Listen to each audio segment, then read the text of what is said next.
Greetings and salutations, everyone. My name is Andrew Kirchhoff, and welcome to my YouTube channel. Today, we're talking about my Week 8 quarterback rankings for the 2020 fantasy football season. On today's episode, of course, we're going to talk about all things related to the quarterback position, starting off with matchups at the quarterback position, talking about which defenses are giving up the most points to opposing quarterbacks thus far this season on average in a 4-point per passing touchdown format, talking about the most advantageous matchups on the week and perhaps matchups that we definitely want to avoid. Outside of that, and after that, we'll talk about my top 16 quarterback rankings for a 4-point per passing touchdown format. Of course, rankings are always subject to change. If you are looking for a specific player, you can go down into the description of the video. The timestamps are down below. While you're down there, if you have not yet already, subscribe to the channel. We're trying to get to 33,000. That's our next goal. Of course, make sure you click the like button down below. And if you haven't joined the recently public Discord community server, make sure you join that. We're going to be having a couple Discord community events in the coming weeks. This weekend, I think on Saturday, we'll have a Discord community AMA where I'll be answering questions for this upcoming weekend's games.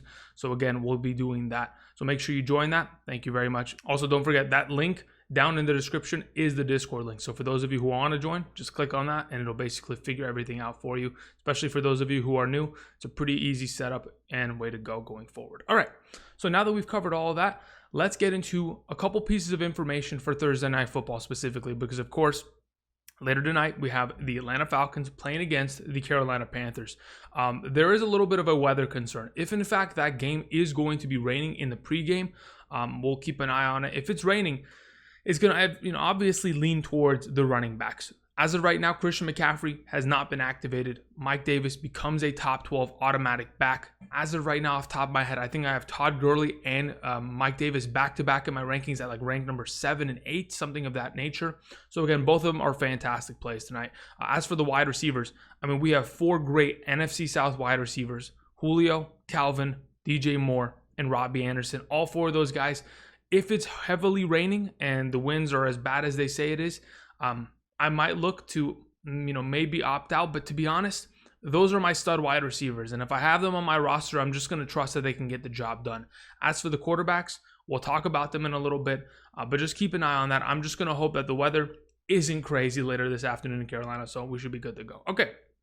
Let's talk about some matchups at the quarterback position going into Week 8, talking about a wide variety of players and exactly what they're going to see this upcoming week. So, as of right now, the Atlanta Falcons are giving up the most points to opposing quarterbacks thus far this season, 28.26 in a 4-point per passing touchdown format. It's not really a surprise that Teddy Bridgewater has the best matchup on the week. Of course, the Atlanta Falcons secondary has been pretty banged up this entire season, and it really hasn't changed over the last couple weeks. Even in games that they've decisively won, specifically against the Minnesota Vikings, there was a lot of garbage time there for Kirk Cousins, Adam Thielen, and Justin Jefferson to still find value. So again, Teddy Bridgewater should be great today. Just wasn't a couple weeks back. I think it was week 5. He played against the Atlanta Falcons, had over 250 passing yards, 2 passing touchdowns. Again, he should be a solid play this upcoming week. Seattle Seahawks, of course, give up a lot of points. That is a good thing for Jimmy Garoppolo, coming off of a week where he did not throw a touchdown. But of course, I think he'll be able to improve. Losing Deebo Samuel is going to definitely make a big difference within this offense, especially with the running back position as beat up as it's been for the 49ers. I think they might have to rely more and more on the passing game. George Kittle, Brandon Ayuk, Kendrick Bourne, these are guys that are going to have to step up this upcoming week. I think this is going to be a shootout because, again, the Seattle Seahawks, they've been giving up 28 points to opposing offenses thus far this season on average. So, again, Jimmy G should be in a pretty good spot this upcoming week. The Los Angeles Chargers, of course, giving up a lot of points. I don't think Drew Lock takes advantage of that, so we'll go ahead and move on. The Las Vegas Raiders playing against Baker Mayfield. Baker coming off of a 5 passing touchdown week. Again, that is a pretty advantageous matchup, but how much can we rely upon Baker to do that? Again, this is the first time that I've ever seen him get to this many touchdowns or anything close to that, especially this year. This year, he's pretty much been a 1 to 2 touchdown kind of guy every week. So a little bit of an outlier, but we'll keep an eye on that. The Jacksonville Jaguars on a bye week, along with the Washington football team, Houston Texans, and of course the Arizona Cardinals. So those guys are not going to play, and we're not going to be able to take advantage of those matchups. Nick Foles versus the Saints, not really interested. Of course, Aaron Rodgers versus Minnesota is great. Derek Carr versus the Cleveland Browns, I think, is a little bit of a better matchup. But overall, these are the most advantageous matchups going into this upcoming week. Some of the tougher matchups we want to avoid. The Chicago Bears playing against Drew Brees. I don't want to touch Drew Brees, especially with Emmanuel Sanders still out. And of course, Michael Thomas still out. So we'll avoid that. Indianapolis Colts playing against Matthew Stafford. I'm off the Matthew Stafford train. He burnt me last week playing against a very soft secondary and still wasn't able to produce until the very final drive of the game. Pretty insane. The Tampa Bay Buccaneers will be probably destroying Daniel Jones. I heard that their entire offensive line went home due to COVID complications, so there's a potential that he might not even have an offensive line, but typically he doesn't have an offensive line in general, so no big deal. The New England Patriots, they take on Josh Allen. They've definitely played him tough over the last couple of years, but these are going to be some pretty interesting matchups. So we give you a little bit of perspective as to which are the tougher matchups. Now that we've covered that, we can go ahead and move on and talk about my top 16 quarterback rankings for week 8 of the 2020 fantasy football season. All right, my number 1 quarterback for week 8 shouldn't really be a surprise. It is Russell Wilson, quarterback of the Seattle Seahawks. Again, like I mentioned a little bit earlier, of course, the Seattle Seahawks give up a lot of points to opposing offenses. Opposing teams have been putting up 20 points per game against the Seattle Seahawks. That is a pretty significant number. Now, when you think about the fact that Russell Wilson just came off of a performance where he threw 3 interceptions but was still able to throw the ball for 388 yards, 3 passing touchdowns, and had himself 84 rushing yards, he in himself has so much built-in upside and value. There is no way that I'm sitting Russell Wilson, but just to kind of give him a little bit more respect, of course, we put him at the number 1 spot. I think regardless of the matchup, he's going to continuously produce because his defense doesn't really give him an opportunity to sit back and relax. So I think the fact that the running back position this upcoming week, whether it's Chris Carson, Carlos Hyde, Travis Homer, all 3 of those guys are questionable, might not even play. We might see DJ Dallas, the rookie, be the starting running back this week. That even leads to the potential of Russell Wilson having to run the ball more himself. We've seen him in the past when he has no running back help, just take the ball, duck his head, and get some yards on the ground. So, of course, he's got a lot of value on the ground, through the air. Either way, Russell Wilson's my number 1. Moving on, number 2, Patrick Mahomes, automatic start every single week. My only concern this week is the fact that he plays against another really bad team. Like we saw last week, the Kansas City defense was able to just do everything that they wanted to and impose their will upon Drew Lock and the Denver Broncos offense. To be honest, you're playing against the New York Jets. This is the worst team in the National Football League. They look like they are tanking to try to get Trevor Lawrence. And to be honest, sure, you might find yourself with Patrick Mahomes having over 200 passing yards and 2 or 3 passing touchdowns. That is the best case scenario, and that's what I'm hoping for. But if in fact he gets pulled for Chad Henne because they're up so much in the 4th quarter, do not be surprised. That being said, I'm still starting Patrick Mahomes. I know that there's a specific risk of him getting pulled, but I'm just going to hope that they come out, fire off 4 touchdowns, and then he goes to the bench, and after that, we'll be good to go. So, as of right now, Patrick Mahomes is my number 2. Number 3, Aaron Rodgers. Again, fantastic matchup. We mentioned it earlier. The Minnesota Vikings are giving up the 7th most points to opposing quarterbacks. Last time Aaron Rodgers took on the Minnesota Vikings defense, week 1 this season, had himself 4 passing touchdowns. Again, he's still coming off of an incredible week just this past week in which he threw 4 passing touchdowns against the Houston Texans defense without Aaron Jones in the backfield, without David Bakhtiari. He gets his left tackle back this upcoming week. I don't think Aaron Jones is going to play, but again, Jamal Williams is just as capable of a back, whether it's on the ground or through the air. So again, as long as Aaron Rodgers and Mr. Devontae Adams are on the same page, they're going to find success. I think Aaron Rodgers should be a fantastic play this week. And again, this season, he has been 3 to 4 passing touchdowns almost every single game. The other games are outliers. So as consistent as he's been, of course, he's going to be a top 3 quarterback this upcoming week. Number 4 is the thumbnail himself, Carson Wentz. So I have a lot of confidence in Carson Wentz, mainly because of the fact that he plays against a very soft defense. The defense of the Dallas Cowboys is starting to shed off some fat. They traded away Everson Griffin. They cut Dontari Poe. They cut Worley, their cornerback. They are just getting rid of defenders, and that is, in my opinion, sure, may make them better in terms of a locker room, but I don't know if that makes them a better defense per se. To be honest, Carson Wentz has been playing fantastic. He's been scoring 2 to 3 touchdowns every single week for the last 5 weeks for this Eagles offense. Just this past week, Thursday Night Football, 359 passing yards, 2 passing touchdowns, had himself a rushing touchdown early in the game. But again, the Dallas Cowboys defense giving up the 11th most points to opposing quarterbacks. They are not looking great. If in fact Ben DiNucci is to take the starting role for the Dallas Cowboys offense, that is going to be tough. It's going to give more and more opportunity for Carson Wentz to score. I think he should be a fantastic play this week as my number 4. We have ourselves Justin Herbert as my number 5 quarterback. Again, I mean, Herbert's playing out of his mind, and nothing can really stop him at this point. I don't think Denver's secondary is something that he needs to really worry about. Sure, if there's some sort of weather condition, maybe if it's snowing heavily or something, maybe that can really slow him down. But even then, I think Justin Herbert has gotten to the level where he's pretty much been able to face a lot of tough defenses and still perform very well. Just this past week, 347 passing yards, 3 passing touchdowns, 66 rushing yards on the ground on 9 total carries, and had a rushing touchdown. It just seems to me that this offense is perfect for him. He is built to dominate, and that's what he's been doing for the last 3 games in a row. I don't think he's slowing down. If you can consistently score 11 touchdowns in 3 games, 11 touchdowns in 3 games. There's not many other quarterbacks that have done that this season. We're talking about players in the range of Russell Wilson, Aaron Rodgers, Patrick Mahomes, and Justin Herbert's in that conversation now. So he sits at number 5. I have a lot of confidence in him this upcoming week.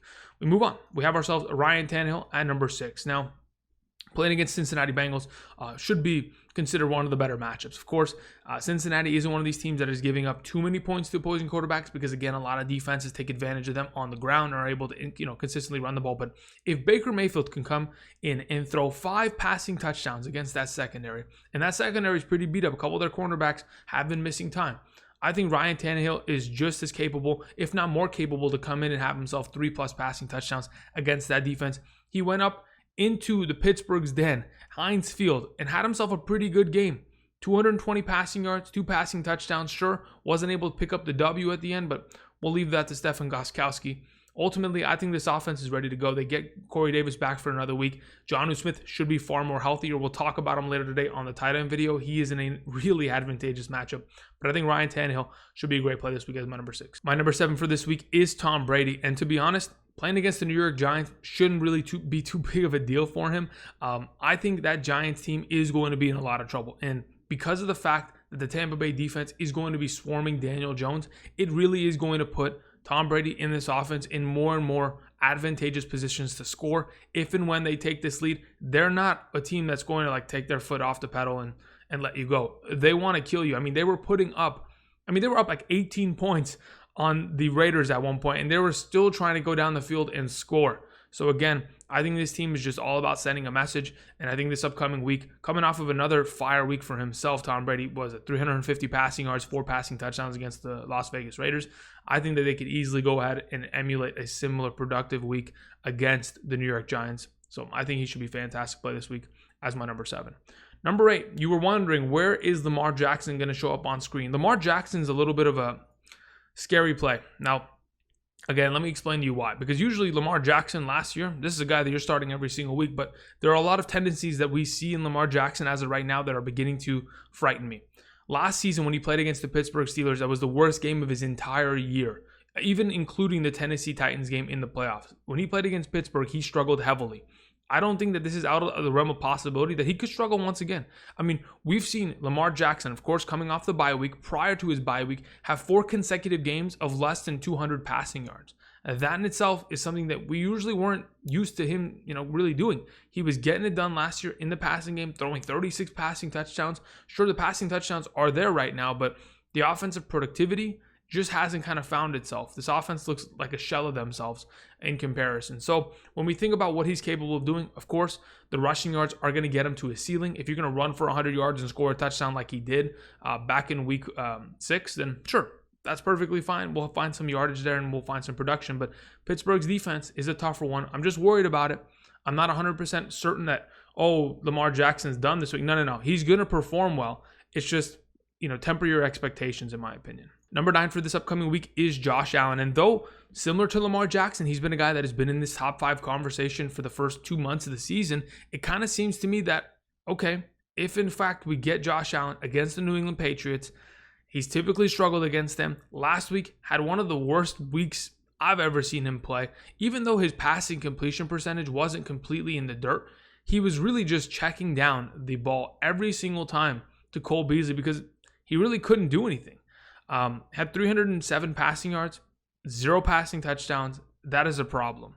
If you're going to go ahead and you're going to play against McCourty and Gilmore, a pretty good secondary that likes to just play man up and is going to take away your best weapons, whether that's John Brown or, of course, Stephon Diggs, then, of course, you're going to have to settle with Cole Beasley. I'm just worried that Josh Allen, I don't know, man. I feel like Bill Belichick has figured him out over the years. I know he performed pretty well against them last season, week 16, where he threw 2 passing touchdowns and had himself over 200 passing yards. And that's why I keep him at number 9, because I still think that he's capable of producing.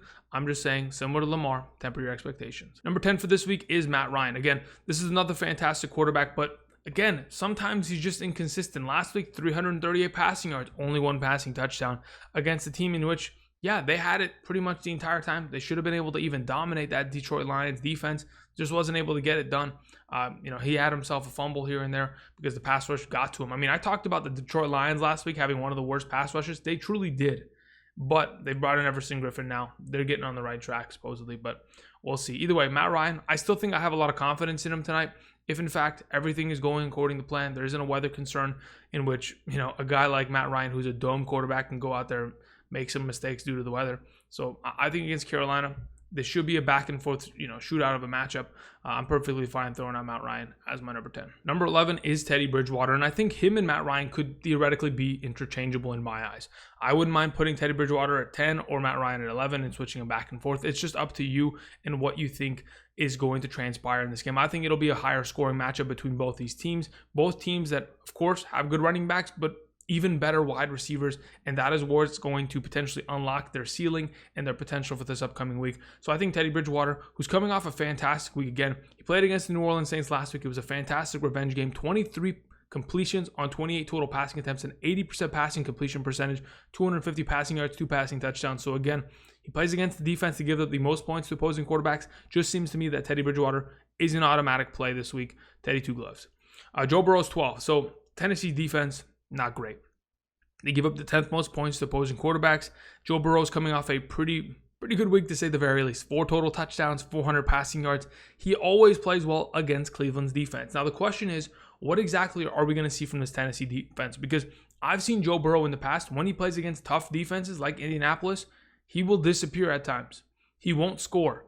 And that in itself is a scary prospect. If he ends up playing against Baltimore or Indianapolis, some of these tougher AFC teams, now he has to play against a tougher AFC team like Tennessee. Is he going to fall apart? I'm hoping that's not the case. I think that he's got himself a very high ceiling because of the fact that he's going to be throwing the ball probably the entire time, because Ryan Tannehill and this Tennessee Titans-led offense is probably going to score every time they go down the field. So I think Joe Burrow's got himself a lot of opportunity. He'll be able to deliver on it this upcoming week as my number 12. Number 13 is Big Ben Roethlisberger. Big Ben joined Russell Wilson throwing 3 interceptions last week, which is kind of a surprise. But again, that's why I was worried about Tennessee's defense, because they will cause some turnovers here and there. Big Ben had 268 passing yards, 2 passing touchdowns, 3 interceptions last week. Takes on the Baltimore Ravens defense. Again, this is a very exciting matchup between two teams. I don't look at Ben Roethlisberger as a quarterback that, because he's playing against the Baltimore Ravens, I've got to shut him down for this week. I don't think that's the case. In fact, I think this could be a very nice back and forth matchup between the two teams. Both teams, yes, really have great defenses, but know each other very well and know how to get past those defenses. So I think Ben Roethlisberger could be a great play this upcoming week as my number 13. He's been pretty consistent all year long, throwing 2+ passing touchdowns for every single game. If he continues to stay on that trend, that should be a pretty good week for him as my number 13. 14 is Derek Carr. So Derek Carr this season, of course, last week, didn't have the greatest game, but to be honest, wasn't that bad. 2 passing touchdowns, 284 passing yards against a very good defense.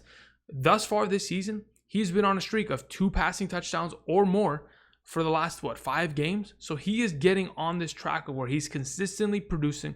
Obviously, that has to do with the fact that Josh Jacobs doesn't score every game. If he did, we'd see a little bit less production from Derek Carr. But as long as they're on this path of letting Derek Carr just air it out with Nelson Aguilar, Darren Waller, Henry Ruggs, then we're going to continue to see him produce. Again, playing against Cleveland secondary should be a very easy matchup on hand. I think Derek Carr should be a great play as a streaming option. Another great streaming option this upcoming week is Jimmy Garoppolo. I have a lot of confidence in him playing against the Seattle Seahawks. Again, if Seattle's just going to give you points, then I guarantee you Kyle Shanahan will find a way to get Jimmy Garoppolo connecting with George Kittle and Brandon Ayuk 4 touchdowns. That is going to happen this upcoming week. I like him as a potential streaming option. I think that, sure, this offense could sometimes, really bury their head in the sand and just run the ball the entire time. But with their lack of potential talent at running back this week, with all the injuries that has taken place, I think they're going to have to rely upon the passing game in order to stay, up to pace with Russell Wilson's offense and keep themselves in the game. So he's my number 15. The last option for this week is Kirk Cousins. So here's the thing about Kirk Cousins.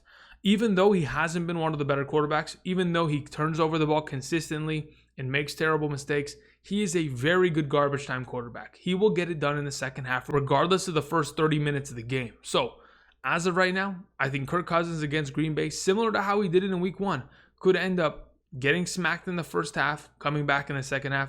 Last time we saw Kirk Cousins got smacked in the first half against the Atlanta Falcons, throwing 3 interceptions, then came back and had himself a pretty relatively good game in which he had 3 passing touchdowns, 343 passing yards, and sure, kind of washed away those 3 interceptions early. So I still think that Kirk Cousins has the potential to definitely be a great garbage time quarterback in the second half and be a top 16 quarterback. Those are my top 16 quarterbacks for week 8 of the 2020 fantasy football season. Again, rankings are subject to change. Make sure you stop on by Sunday morning, 8 a.m. to 10 a.m. Pacific Standard Time. We will be live streaming prior to kickoff with Kirk. Thank you everybody for watching. I really do appreciate you guys spending your time here today. Good luck on Thursday Night Football, and my tight end video will be out a little bit later. Thank you very much. I'll see you guys later. Peace.